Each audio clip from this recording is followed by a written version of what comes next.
I've travelled after the Coventry demo to be here with the London demonstration because I think it's really important to, one, show solidarity to everyone here and bring that message that I get from my constituents and the city of Coventry, that the climate emergency is one of the most urgent demands of our time, and fighting for the Green New Deal, like what I'm doing in Parliament, is something that we have to win in Parliament, because we've already seen floods in London, we've seen flooding in other parts of the UK. We know that the climate crisis isn't some distant hypothetical thing.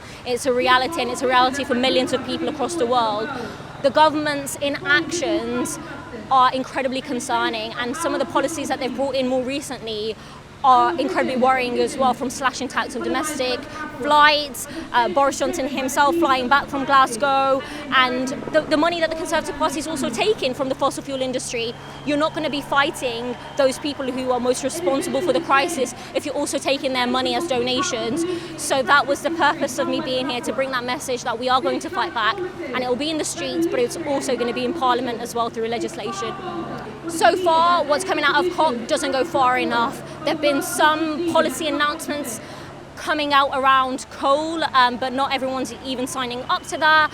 And coming from messaging that's coming out of the streets outside from Greta Thunberg and others, calling it a greenwash, a festival for the global north to just do PR. That tells us that, there isn't much potentially going to be achieved. There's a few more days of COP to go, so I remain hopeful that we do have something as strong as the Paris Agreement. But so far, it worries me that it will be a failure, because that will mean millions of people's lives are at risk, and we simply can't afford that. So I really hope that the leaders there put something down on paper, and it has to be as strong as possible to keep us under 1.5 degrees of temperature.